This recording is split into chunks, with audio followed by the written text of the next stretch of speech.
Whether you're a YouTuber, a videographer, or a cafe owner, finding copyright-free music is painful, and paying high prices for an individual track means you burn through your music budget quickly. However, Epidemic Sound are on the rise with their subscription music service to make music more accessible.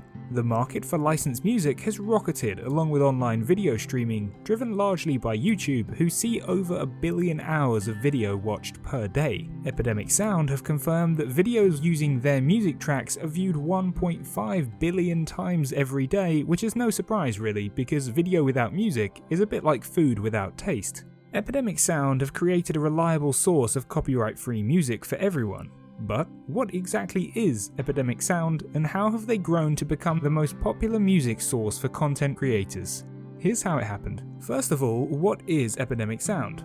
Well, they're a music library that offers professional quality tracks or sound effects for people to use anywhere, whether it be in their videos on YouTube, TikTok or Instagram, in restaurants, shopping malls, or even car parks for a small monthly subscription payment. That monthly payment is then shared with composers, with Epidemic Sound buying the exclusive rights to their tracks. They're headquartered in Stockholm in Sweden, and were founded by Paul Åström, David Stenmark, Oskar Höglund, Hjalmar Windblad, and Jan Zachrisson in 2009. Whilst the artists on the platform are not well known, the biggest creators are making tens of thousands of dollars every month, and it helps the smaller artists to generate some income and some global exposure. The artists receive an upfront payment for every track bought by Epidemic Sound, and after that any revenue the track generates from music streaming platforms like Spotify is split 50-50 between Epidemic and the original artists. This means artists aren't left waiting for royalties, which is somewhat unpredictable, but still benefit if their song takes off in the long term. The site works in such a way that users can search for their favourite genres, moods, beats per minute, and energy levels to find the perfect track to match their own content, and users can sign up whether it's for personal use or for commercial use. It solves the problem of licensing music, which up until now has been both difficult and awkward as content has rapidly shifted to the internet. It involved a bunch of different people, and would involve lots of paperwork and more often than not lawsuits. If you think of YouTube, if there's a copyright claim on your video, not only do you get a strike against your channel, but you also can lose all the revenue from advertising, even if you've just used a 2-second clip. What many people rather do is pay for Epidemic Sound to ensure that there's no copyright claims, and Epidemic Sound have confirmed that they have never claimed for a clip in any videos. Now that we've got a grasp on what it is, let's dig into how Epidemic Sound was founded. Paul Åström and David Stenmark, who were both successful music producers in their own right and have worked with Madonna, Miley Cyrus and CeeLo Green, came up with the original idea after discussing how many people in the industry didn't have stability, both creatively and financially.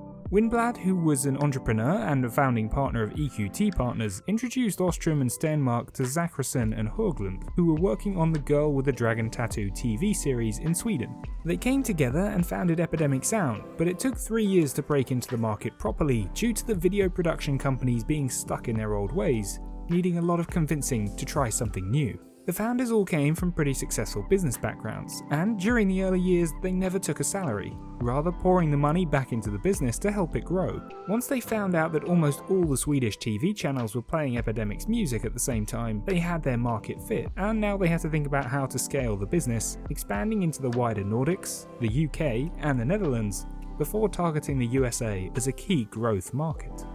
In the first instance, they targeted professional productions, but by 2015 they turned their attention to YouTube to launch a creator subscription product, and they now have an ambassador program providing free subscriptions to massive content creators like PewDiePie and Peter McKinnon to spread the message about Epidemic Sound across the YouTube universe. Part of the reason for their success, however, has been the fact that they're actually platform agnostic. So they work across YouTube, Facebook, Instagram, and TikTok. They've even incorporated tracks into Adobe's Premiere Pro, as well as working with Canva to make the editing software a creative one-stop shop. Funnily enough, despite their success across subscriptions and Spotify, they've had issues when they first started to post their tracks across music streaming services. You see, on Epidemic Sound, artists would title their work as great music for editing a laundry commercial, which made sense for businesses to find this easily. But as soon as the music started being streamed by the public, it created a fake artist debate, because it was such a no-go on the commercial side, with Epidemic having to change many titles to work in both worlds. They've also had to adapt their music library, because at first, editors wanted music to complement adverts, more instrumental sounding. But lately, as the demand has stretched into real-world public spaces, they needed more vocal tracks to satisfy demand. Epidemic certainly understand the YouTube market well, and have partnered with bloggers like Lost the Blanc and Cara and Nate to create cool experiences and widen their own reach.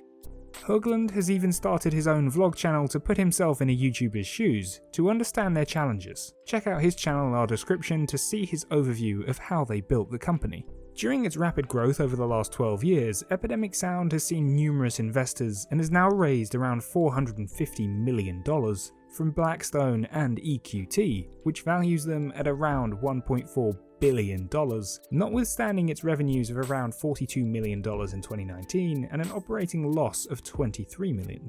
This might seem inflated, but to be honest, it's in line with the frothy valuations of today. With a future IPO being rumoured, who knows if that valuation will rise.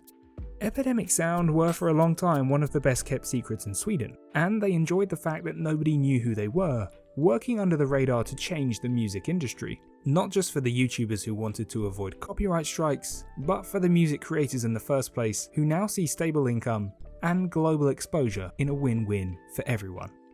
And that's how it happened. Thanks for watching.